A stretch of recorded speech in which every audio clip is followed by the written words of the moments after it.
Hey there, welcome. Tonight, let's talk about something that quietly affects everything in your life, your health. Not just the big dramatic stuff, but the small daily choices that shape how you feel, how you move, how you think. Maybe you've been trying to build better habits for a while now. Or maybe you're just here to unwind and let your mind wander toward something a little more positive. Either way, you're in the right place. Just picture this for a second. Waking up tomorrow feeling clear-headed, calm, even a little excited about your day. Not because everything's perfect, but because you're slowly doing the little things that take care of you. That kind of change doesn't happen overnight, but it does happen. So before we settle in, feel free to hit the like button or subscribe if this kind of slow, gentle motivation is something you want more of. And hey, drop a comment to say where you're listening from and what time it is for you right now. I love knowing who's sharing this quiet space with me. Now go ahead and dim the lights. Maybe grab a blanket, turn on a fan or some soft background noise, and let's ease into tonight's journey together. You don't need a massive life overhaul to start feeling better. You don't need to wake up tomorrow and suddenly run 5 miles, blend kale smoothies, and meditate for an hour. In fact, please don't. That sounds exhausting. And honestly, it's usually a fast track to burnout. The magic lies in the small stuff. That's where transformation actually begins. Think. Putting your water bottle on your nightstand. Leaving your walking shoes by the door. Taking one deep breath before opening your phone in the morning. Small things that look almost too simple to matter, but somehow over time they do. Your brain loves patterns. It eats routine for breakfast. So every time you repeat a behavior, no matter how tiny, it's like leaving a trail of breadcrumbs in your mind. The more you follow that trail, the deeper it gets. And one day you just wake up and realize, hey, this thing I struggled with? It's just part of me now. Take something as basic as brushing your teeth. You already do it every day, hopefully. But have you ever tried brushing your teeth mindfully? Slow it down. Feel the bristles. Smell the toothpaste. Listen to the water running. Sounds weird, right? But you're stacking awareness onto a habit you already do. That's called habit anchoring. And it's one of the gentlest ways to create change without overwhelming yourself. And here's a fun little fact. Studies have shown that just pairing a new behavior with a behavior you already do drastically increases your chances of sticking with it. Like stretching for 60 seconds every time you wait for your coffee to brew. Or taking 5 slow breaths while waiting for a web page to load. Experts still argue whether habits are more psychological or behavioral, whether they start in your head or your body, but honestly, you don't need to solve that debate. You just need to know this. The smaller the habit, the easier it is to repeat. And repetition is everything. That's where momentum comes in. Momentum doesn't look like running marathons. It looks like you doing the same tiny act over and over again until it becomes automatic. And when it's automatic, it stops feeling like effort. That's when your brain gives you a little pat on the back with a hit of dopamine and you go, that felt kinda good. Let's do it again. Now here's where most people mess up. They aim too big too fast. They get caught up in the hype. One podcast episode later and suddenly they're meal prepping for the entire month and waking up at 5 a.m. to do yoga on the roof. And by day 3, they're hiding under the covers with a bag of chips and zero motivation. Here's your permission slip. Start small. Like ridiculously small. 1 glass of water. 1 stretch. 1 gentle walk to the mailbox. 'Cause guess what? That's still movement. That's still care. And that's still progress. There's also this little known trick called minimum viable effort. It's basically asking, what's the absolute smallest version of this habit I can do, even on my worst day? For working out, that might be 5 push-ups. For eating better, that might be adding 1 veggie to your plate. When the barrier to entry is low, you're way more likely to follow through. And consistency matters more than intensity. A short walk every day beats an occasional long run. A few mindful bites at every meal beat a one-time juice cleanse. Remember, you're playing the long game here. Now let's talk about habit identity. You ever notice how people say, I'm not a morning person, or I'm just not someone who exercises? That's identity speaking. But here's the kicker. Identity can shift. Slowly. Sneakily. Every time you follow through on a small habit, you cast a vote for a new identity. Drink water today? That's a vote for, I take care of my body. Journal tonight? A vote for, I process my emotions. Skip the third episode and go to bed earlier? Yep. I value rest. You don't need to be perfect. You just need to keep showing up. Because enough tiny votes eventually win the election. And suddenly you're not trying to be healthy, you are healthy.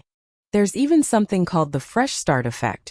Where starting a new habit on a Monday, a birthday, or the first of the month can give it a psychological boost.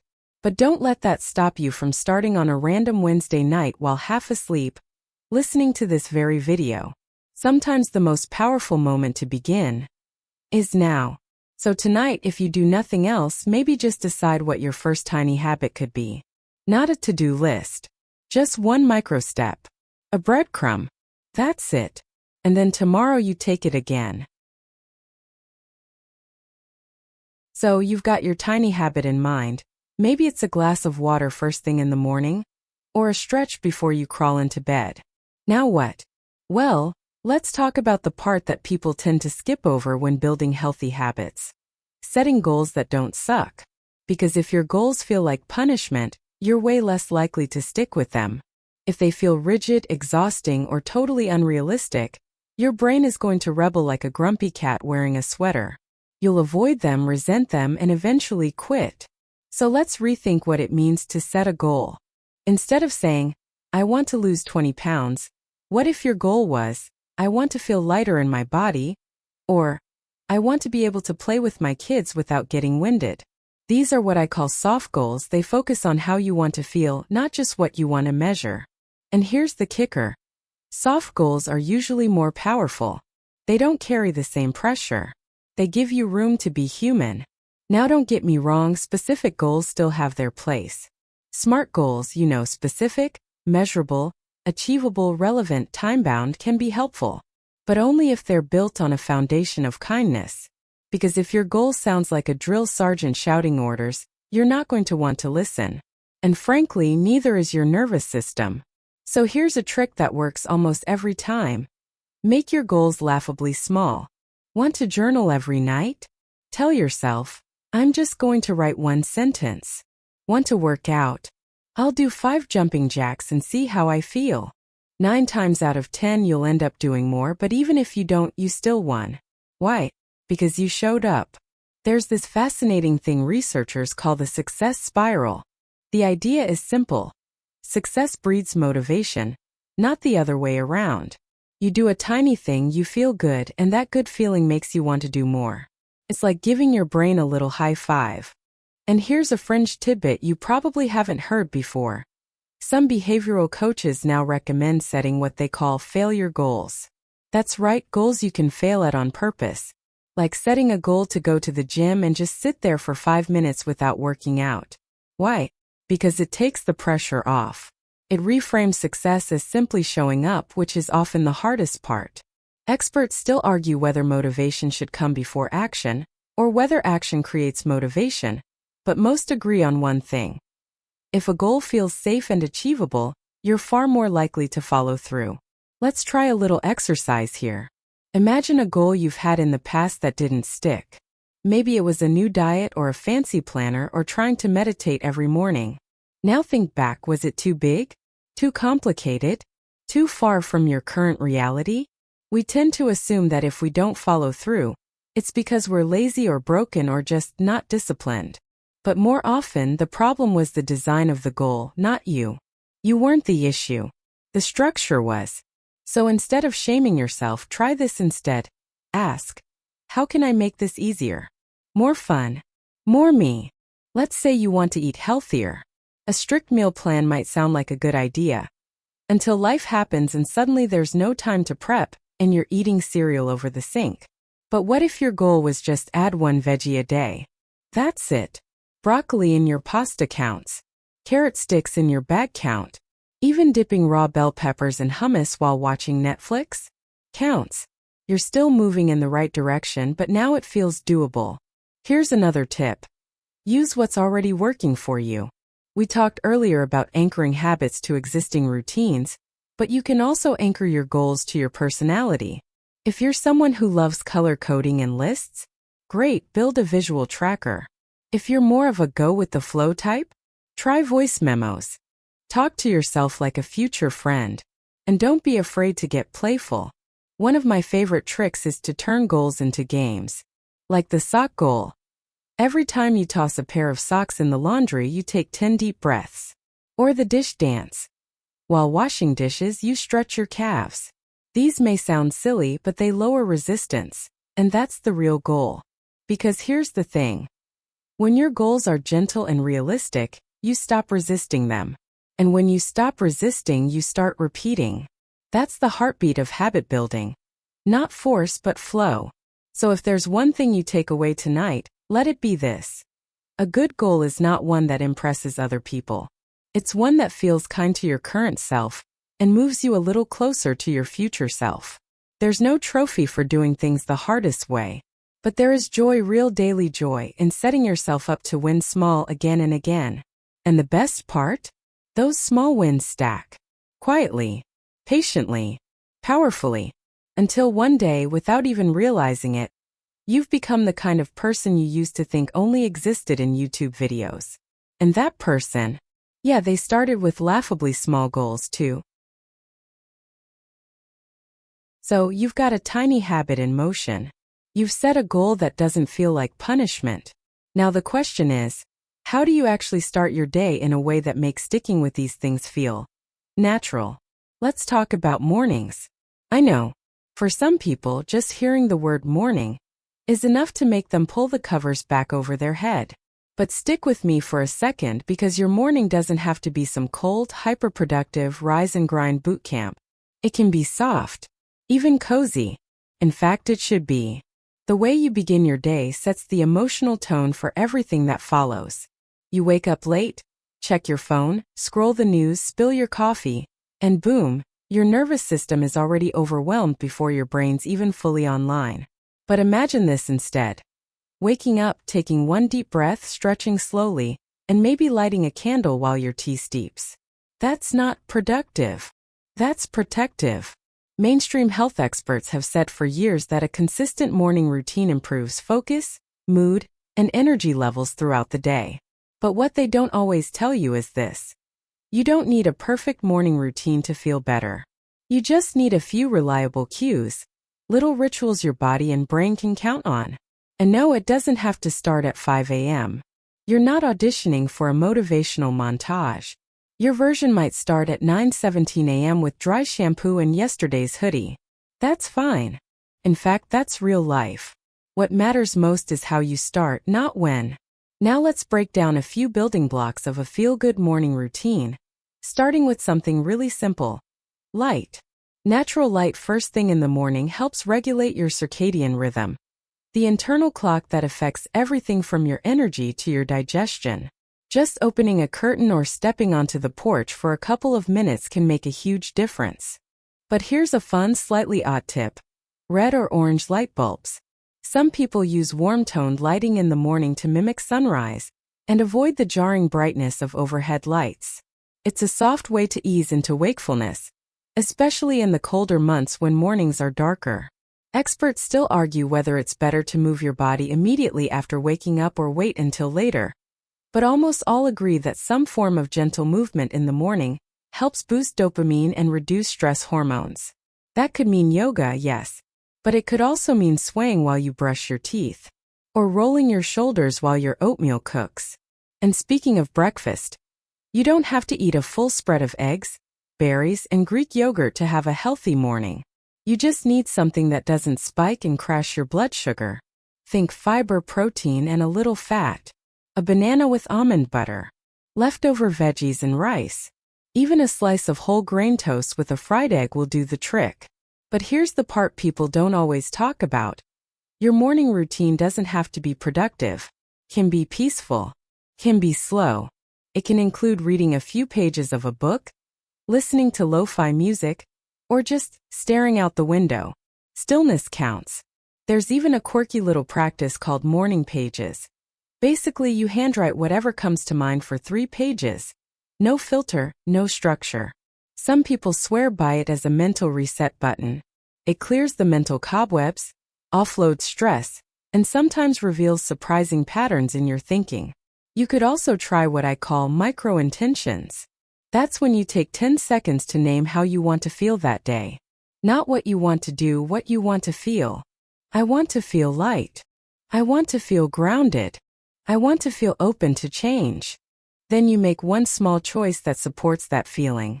And boom, you've already won the morning. Now you might be wondering, what if my mornings are total chaos? Kids, work, noise, obligations, you barely have time to breathe, let alone sip herbal tea in a sunbeam. That's valid. But remember what we said earlier, this is about designing goals that work with your life, not against it. Maybe your morning routine is one song you love while getting dressed. Maybe it's brushing your hair slowly instead of rushing. Maybe it's just not checking emails until 10 a.m. These micro-boundaries are powerful. They reclaim time. They create space for you to respond to your day, not just react to it. And here's where consistency sneaks in. When your brain recognizes a sequence, wake up, light on, stretch tea, it starts to automate the behavior. It becomes easier. You stop thinking about doing the thing and just do it. Like breathing. Like blinking. Remember when we talked about identity? Morning routines are identity shapers. If you start your day with intention, even in a tiny way, you're reminding yourself, I'm someone who takes care of myself. Over time, that message gets louder. And it starts to echo into the rest of your day. You drink more water because you started hydrated. You make better food choices because your blood sugar isn't crashing. You respond to stress with a little more calm because your nervous system isn't already in panic mode. And then, without forcing it, you become the kind of person who wants to protect their morning space. Not because you should, but because it just feels better. So tonight, before you drift off, maybe ask yourself, what's one small thing I can add to my morning that feels good? Not impressive. Not productive. Just good. Maybe it's silence. Maybe it's music. Maybe it's a stretch or a sentence or a slice of toast. Start there. And let your mornings build you. Softly, steadily, beautifully from the inside out. So you've got a soft, cozy little morning routine in place. Nothing extreme. Nothing loud. Just a few intentional steps to start your day with more ease. But here's a question worth asking now. Where does motivation actually come from? You know that feeling. You wake up one morning full of energy, ready to take on the world. You're doing squats in the kitchen while the kettle boils, prepping your smoothie like you're in a wellness ad, practically glowing. And then the next day, you're a burrito of blankets hitting snooze, and somehow the idea of taking a walk feels like running a marathon in emotional quicksand. So what gives? Why is motivation so inconsistent? Let's get into the science a little, but don't worry, we're keeping it chill. Motivation lives in a part of your brain called the ventral striatum, and it's part of the reward circuit. This area lights up when you anticipate something pleasurable, like delicious food, praise, or even crossing something off your to-do list. It's powered largely by dopamine, that feel-good chemical you've probably heard about. But here's the twist. Dopamine doesn't just get released when you get a reward. It kicks in when you anticipate a reward. That's right. Your brain is actually more motivated by the possibility of feeling good than by the outcome itself. It's a bit of a trickster that way. So how do you use that knowledge to your advantage? You create situations where your brain gets small hits of dopamine along the way, not just at the finish line. For example, instead of saying, I'll feel good after I work out, you start by saying, I'm looking forward to how it'll feel to stretch my body for 5 minutes. You focus on the immediate reward, the warmth, the movement, the breath, not the abstract goal of fitness. Experts still debate whether motivation is more a state of mind or a product of environment. Are you unmotivated because you're lazy? Or because your space is full of clutter, and your brain can't find a clear signal? Often it's the latter. The environment you create plays a huge role in how motivated you feel. So try this. Take a look around your space tomorrow. Is there something you can tweak to make it easier to follow through on your habits? Maybe your workout mat is already rolled out. Maybe your water bottle lives on your desk. Maybe you put your phone in another room until after breakfast. These small changes reduce what's called activation energy, the amount of effort it takes to start something. And the lower that energy, the higher your motivation tends to be. And then there's the ultimate motivation booster, progress tracking. But not in a harsh corporate way. I'm talking soft visual wins. Maybe it's checking a box on a calendar. Maybe it's a little post-it on your mirror that says, I did it. Or a jar where you drop a pebble every time you walk for 10 minutes. You're literally watching your effort grow. It becomes tangible. And your brain? It loves that kind of proof. Now here's something honest, motivation will dip. It's not a matter of if, but when.